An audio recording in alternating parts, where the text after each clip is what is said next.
Karim Benzema a encore été, franchement, il a été très bon ce soir.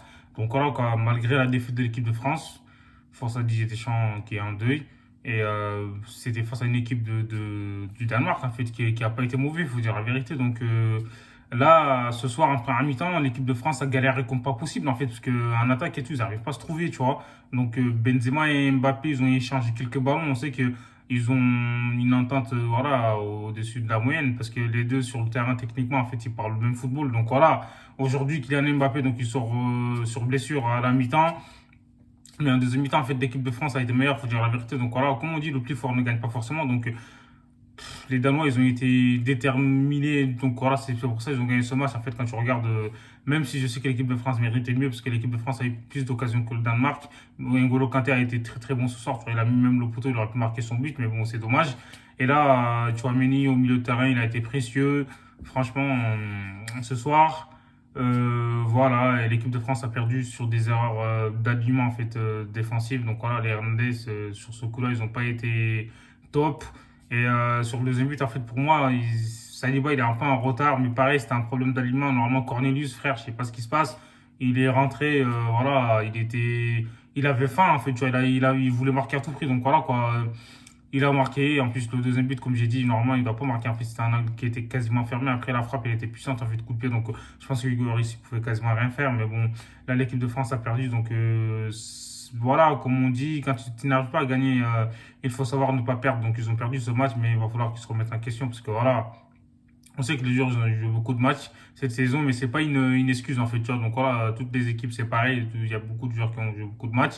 Et là, voilà, quoi, comme j'ai dit, l'équipe de France a progressé. Donc là, ils n'ont pas été mauvais ce soir, mais ils n'ont pas gagné. Et comme on dit, le plus fort ne gagne pas forcément. Et le meilleur, enfin l'équipe de France a été meilleure, mais bon, l'efficacité était du côté du Danemark. En fait, ils ont été solidaires. Tu vois, voilà. Et Eriksen, il a même eu l'occasion. Il pouvait marquer sans un grand Hugo Lloris. Et là, aujourd'hui, franchement, la défense, c'est à revoir, tu vois. Donc voilà, quoi. On sait que les entrées de Klose, c'était pas mal, il a tenté. Et aujourd'hui, au milieu de terrain, ça se voit qu'il manque un peu Paul Pogba, mais c'est qu'N'Golo Kanté, il a fait son taf.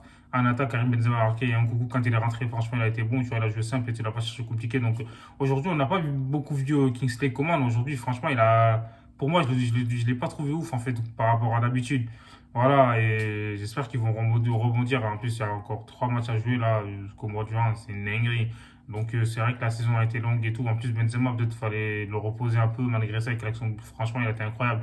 Double contact, techniquement, il est au-dessus de la moyenne, comme j'ai dit. Donc voilà, cette saison, en fait, c'est plus Benzema, c'est Benzema qu'en fait, il marque à tous les matchs. C'est une dinguerie, tu vois. C'est un truc de ouf. Donc voilà, dites-moi ce que vous en pensez. Il y a la Belgique aussi qui s'est fait, tu vois, écraser par les Pays-Bas. Franchement, c'était un truc de ouf, en fait, tu vois. Et pour moi, c'était une masterclass, en fait, de la part du Pays-Bas. Genre, les Belges, je comprends pas les joueurs de la Belgique à chaque fois. Ouais, là, ça sert à rien, tu vois. De Bruyne, il est là à parler, ça fait beaucoup trop de matchs. Il n'y a pas que toi qui joues, tu vois. Donc voilà, même si ça sert à rien, il faut essayer de gagner cette compétition à ce moment-là. Comme ça, tu vas être prêt pour les grandes compétitions, tu vois ce que je veux dire. Donc voilà. Et aujourd'hui, la Belgique, comme je dis, ils ont été corrigés, laisse tomber. Les Pays-Bas, les joueurs du Pays-Bas, ils ont été, laisse tomber, incroyable. Tu vois, même Fils de Paille qui claque en doublé. En plus de ça, voilà, franchement, il a fait un très bon match. Hein. Il s'est baladé. T'as Diong aussi, il était sur un fauteuil ce soir. Tu vois, Van Dijk qui fait des transversales de ouf, en fait, tu vois. Franchement, les Pays-Bas, laisse tomber, rien à dire aujourd'hui. Ils auraient pu en mettre 6 7 8 tu vois, parce que voilà, ils ont loupé aussi. Et je pense qu'il faudra compter sur eux pour la Coupe du Monde quand même, parce que c'est une équipe qui joue bien au ballon, tu vois. Et franchement, c'est un très bon collectif. Et j'ai hâte de revoir en fait leur match, parce que voilà, on sait qu'ils ont une bonne génération. Voilà. Prenez soin de vous. Hasta luego.